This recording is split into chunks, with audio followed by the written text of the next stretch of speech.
We're here to celebrate two important pieces of legislation that will pass the House and will make our communities safer. H.R. 8 and H.R. 1446. The first one deals with background checks. Before anyone can buy a firearm, they would have to pass a background check to ensure that they're not criminals, they're not domestic abusers, or they're not dangerously mentally ill. The second bill, H.R. 1446, known as the Charleston Loophole Bill, will tighten up the background check laws to make sure that people don't fall through the cracks, that criminals or people who are a danger to themselves or others don't fall through the cracks and are able to get firearms without first passing the background check. These two pieces of legislation will go a long way in curbing gun violence. Every day, 30 people are killed by someone using a gun. If you include suicides and accidental death involving firearms, that number jumps up to 100 people a day. Gun violence costs taxpayers $280 billion every year. H.R. 8, the background check bill, is important because background checks work. Every day in the licensed dealers where you have to get a background check, 170 felons are stopped from buying a gun. 50 domestic abusers every day are stopped from buying a gun. That's through the existing background check program. It only makes sense if it's expanded, you'll stop even more felons, more domestic abusers. It's bipartisan. There's 210 co-authors in the House. 3 of them are Republicans. And we know that this is going to pass the House today. 90% of the American people support this. It's a good measure, and I'm very, very indebted to those who stand with us in making sure that we're able to protect lives. And at this time, I'd like to turn it over to our leader, Speaker Nancy Pelosi. Thank you very much, Chairman Thompson, for your leadership on this important legislation. It's an honor to be here with you, with our colleague, Lucy McBath, who has shared her story as to why this is so important in a way so eloquent that it challenges the conscience of the Congress not to pass this legislation. Thank you for your leadership on H.R. 8, and Mr. Clyburn, thank you, our distinguished whip, for your leadership on H.R. 1446. The case was made, I thought, eloquently on the floor with the facts that you presented yesterday in the face of some misrepresentations on the other side. It's my honor to welcome back to the House side Senator Murphy, who has been a champion on this issue, and we thank you for your leadership, and Senator Blumenthal, the former Attorney General of Connecticut, a champion on this issue as well. We expect the distinguished leader to be joining us as well, who was a champion when he was in the House and now in the Senate on this issue. Mr. Schumer was our leader when we passed this bill in 1994, and I was a relatively new member, and we were his minions to get that bill passed at the time. It was hard, but it did happen. And so it is, the chairman, the representatives of the Judiciary Committee will speak about that, Mr. Nadler, and the chair of the Crime Subcommittee, Congresswoman Sheila Jackson Lee. So you'll have a full array of what the bills contain, and that I just want to put it in this context.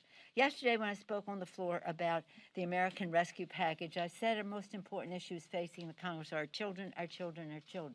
Their health, their education, the economic security of their families, a safe environment in which they can thrive, and a world at peace in which they could reach their fulfillment. The first 3 of those were addressed in the bill yesterday. An environment in which they can thrive safely is what we are talking about today. There is nobody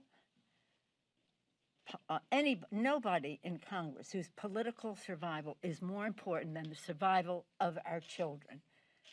We think this should be bipartisan in the Congress as it is in the country. As it is in the country. Overwhelmingly, there's broad support for the background checks legislation. So we hope that with the big, strong bipartisan vote we have today to send it over to the Senate and the drumbeat across America, that the change will come. We have told the survivors when they have come here, when they could, and in our communications since then, that we are not giving up until the job is done, until we pass this legislation, which will save lives. And Mr. Schumer, has he arrived yet? No. Senator Murphy, thank you for your leadership. Welcome back to the House side. We're proud of all of our members who have gone from the House to the Senate, and Chris Murphy makes us proud on so many issues, and the leadership on this one is just so important to the cause. Senator Murphy of Connecticut. Thank you very much, Madam Speaker. Thank you all for joining us here today. Madam Speaker, I'm so glad that you framed this through the prism of children, because we obviously think about the lives that have been lost in school shooting after school shooting. But what we often forget is that there are generations of kids who are experiencing mind-altering trauma every single day, growing up in incredibly violent neighborhoods. It's not a coincidence that the underperforming schools tend to be in the neighborhoods with high levels of gun violence, because even if you or your family member are not the immediate victim, fearing for your life every day of gun violence, it literally forces your brain to go through traumas that affect your ability to learn, to cope, to build relationships. That's why this issue is so vitally important. And what we know is that we need a federal solution. Guns don't respect state borders. In New York State, 75% of the guns that are used in crimes in that state are bought outside of New York, in states with less strict gun laws, where criminals can buy a weapon without having to go through a background check.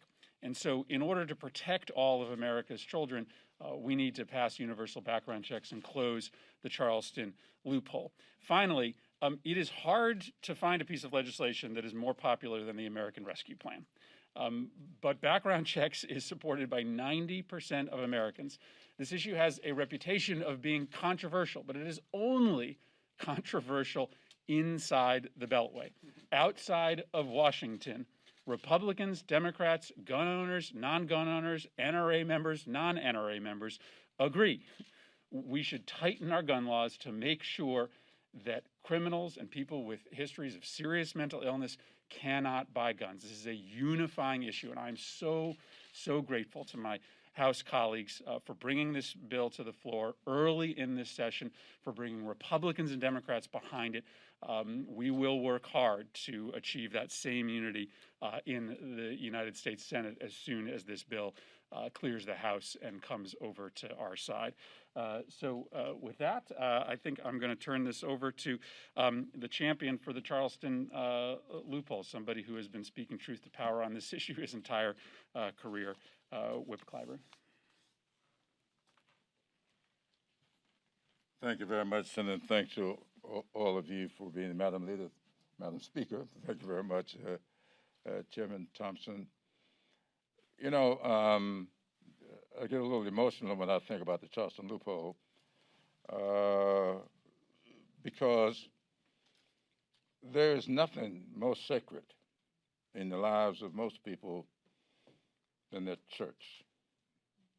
And I think when you see what happened at Mother Emanuel Church, when people are really, really vulnerable. I was talking with someone a couple of days ago and reminded them that Martin Luther King Jr.'s mother was shot in church. And when we have these symbols of hate, these white supremacists, they tend to go after our churches, burn down the churches. This gentleman researched history and went after the most historic African-American church. If people can't be safe in Bible study, then they cannot be safe anywhere. And what we had here was a young man who had no business having a gun, was able to get a gun because the wrong information was keyed in.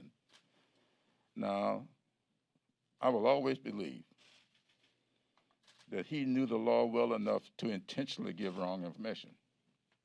And by the time they found the right information, he had the gun. That's all we're doing here is saying, give officials time to do the background check. And then, if he passed muster, get the gun. And I want to thank those who have been involved in bringing this bill to the floor.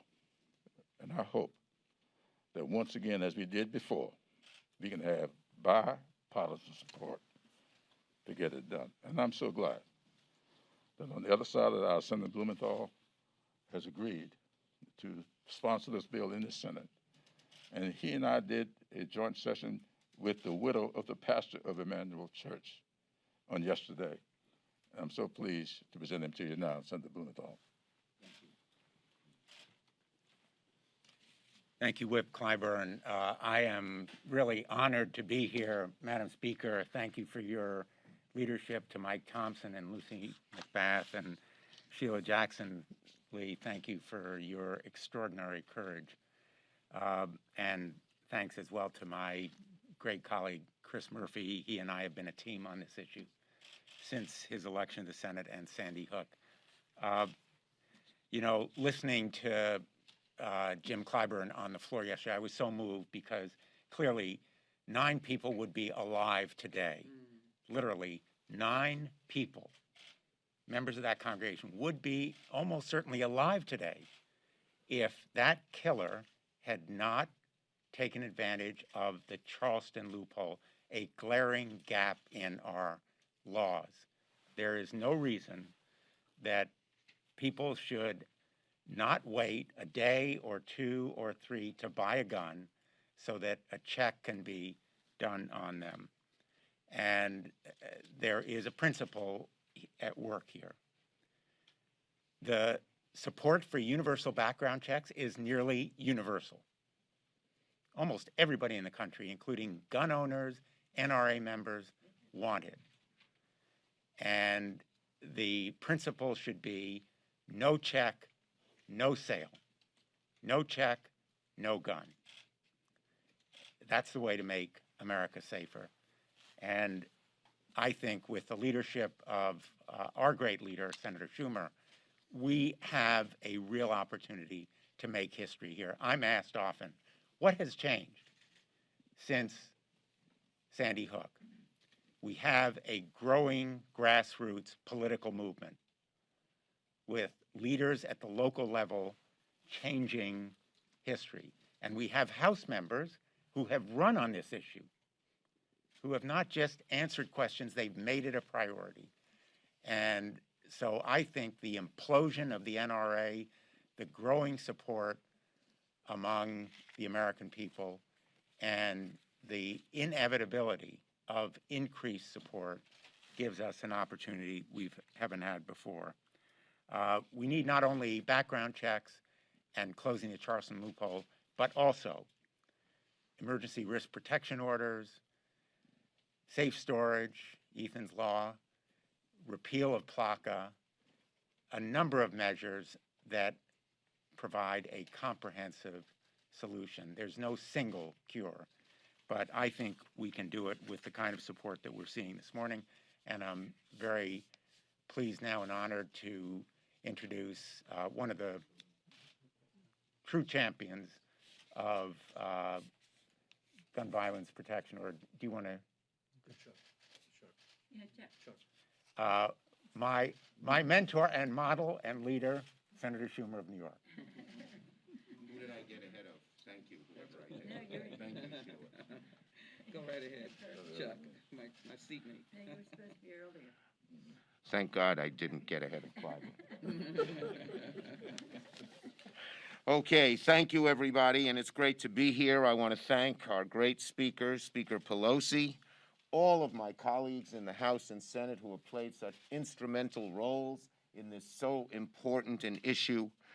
And I particularly want to thank the survivors and the families of the victims and so many who have that horrible hole in their heart because they lost someone to gun violence. So many children on our streets gone.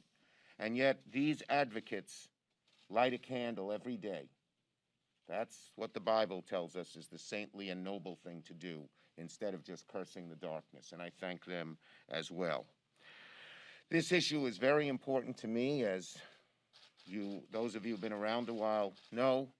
I was the author of the Brady Law back in 1994 in the House of Representatives, and we passed it. Yeah. And there are literally so many, you could probably say certainly hundreds of thousands, maybe millions of people walking the streets today because we passed that law, who'd be dead, But when we passed the law, it had, little did we know, it had some loopholes in it that we didn't know at the time. We didn't know there'd be an internet, so we didn't prohibit internet sales without a background check. And to get the last few votes, just a little history, a couple of our members from more moderate states said, just exclude gun shows. Don't put them in, because in those days, actually, gun shows weren't much. They were places where you showed your 1939 Derringer off. And of course, the NRA and the gun merchants and the merchants of death started using the gun shows as a way to get around the law. So H.R. 8 closes these loopholes. A universal background check. It is desperately needed. And the House, of course, has had the good sense to pass this 3 times? Twice. Twice after today. Oh, twice after today. We'll have the good sense to have passed this bill twice. And in the past, when they sent it over to us last time, it went into Mitch McConnell's legislative graveyard. The legislative graveyard is over. H.R. 8 will be on the floor of the Senate, and we will see where everybody stands. No more hopes and prayers, thoughts and prayers. A vote is what we need. A vote, not thoughts and prayers. And we will see where people stand, and maybe we'll get the votes, and if we don't, we'll come together as a caucus and figure out how we're going to get this done, because we have to get it done. For the lives of the American people, for the safety of our streets, and particularly for our young kids, so many of whom in my state and all the states represent, mine and Jerry's state, and all the states represented here, whose lives are taken at such tender ages because of gun violence and guns. Senator Durbin will be holding hearings, and we are shining the spotlight on this issue. We are going to win on this issue. The American people, I'm sure it's been mentioned, are overwhelmingly, like 90%, on our side. So I thank the House for having this event, but more importantly, for passing the bill today, and now we will focus on getting it through the Senate. Who am I supposed to call on? Jerry. And now, my dear, dear friend of, since I knew him before he was an assemblyman, and he was a district leader, a powerful district leader on the west side of Manhattan when he was about 19 years old and just got out of Stuyvesant High School, Jerry Nadler. Well, thank you very much, Chuck. I want to begin by thanking Representative Mike Thompson and the distinguished Majority Whip, Jim Clyburn, for their leadership in introducing these 2 important gun safety bills. I also want to thank the Speaker and the rest of the Democratic leadership for their support in bringing this legislation to the floor more than once. Since the House passed these bills more than 2 years ago, an estimated 80,000 people have lost their lives to gun violence. Every day that we do not act is another day that families will mourn the loss of a loved one. Every day that we do not act is another day that our homes, our streets, our schools, and even our houses of worship are at stake, because are less safe, rather, because dangerous weapons are in the hands of people who should not legally be permitted to acquire them. Every day that we do not act is another day that the American people, who overwhelmingly support background checks, you've heard the statistics, and closing loopholes in the law, those lose faith in their government's ability to keep them safe. That's why the House is acting today to pass both H.R. 8 and H.R. 1446. And that's why we will continue to act until both of these bills are signed into law. Majority Leader Schumer, as you've heard, and President Biden have long been champions of legislation to prevent gun violence. I know that they will actively be working to send this bill to the President's desk. I hope, and you just heard Senator Schumer say it, that the Senate Republicans will work with us to save lives instead of standing in the way of this important legislation. We cannot afford to lose another day. And you know, we heard today about, Jim Clyburn spoke eloquently about the Mother AME Church, but there's also the Tree of Life Synagogue, there's also Parkland High School. There are all these mass shootings that these two bills will greatly reduce. There are also individual shootings, not just mass shootings, individual shootings. In New York, we have very good gun safety laws, but we cannot enforce them over the borders from states that do not have good gun safety laws. These two bills will stop that problem. So it will save, these two bills will save thousands and thousands and thousands of lives every year. And for that, we have a moral duty to pass it. We have a political duty to pass it, given the polling. And if Republicans stand in the way, they'll pay a price, both morally and politically. And now it's my privilege to introduce one of the leaders in this fight in the Senate, Senator Chris Murphy. Oh, Sheila, what? I'm going to. This is somebody else's. Somebody else's list. Sheila Jackson Lee, the chairperson of the Crime Subcommittee in our Judiciary Committee. Thank you. Thank you so very much. The American people have spoken, and I'm so grateful that they've spoken, and our Speaker, Speaker Pelosi, has never stopped listening to the American people. Senator Schumer has never stopped listening to the American people. And we have gathered together to benefit from the leadership of Chairman Thompson, Whip Clyburn, Senator Murphy, Senator Blumenthal, and our conscience, Congresswoman McBath, who I have the privilege of serving with on the House Judiciary Committee. The precious right of the Bill of Rights, embedded in the Constitution, is loved by all Americans. And so, as both Speaker Pelosi and Chairman Thompson and Senator Schumer said, we're getting a vote on the preciousness of the American people's rights embedded in the Constitution.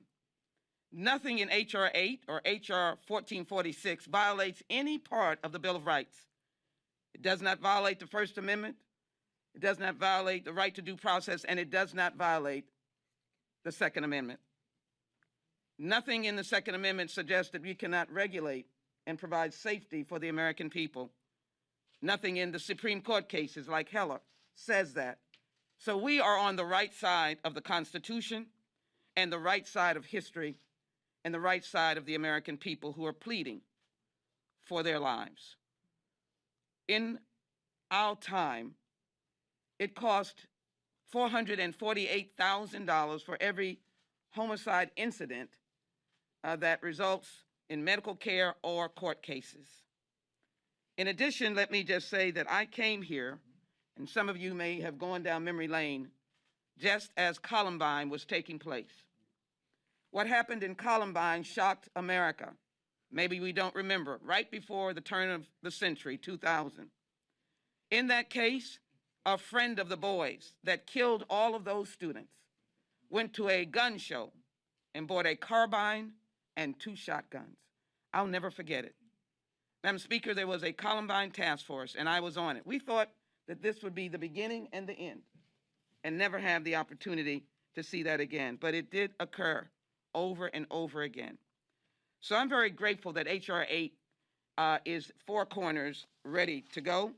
And H.R. 1446 will say that you can pray in your church and you should not have the violence of a killer like Dylann Roof come because the background check was not done. This is an important statement.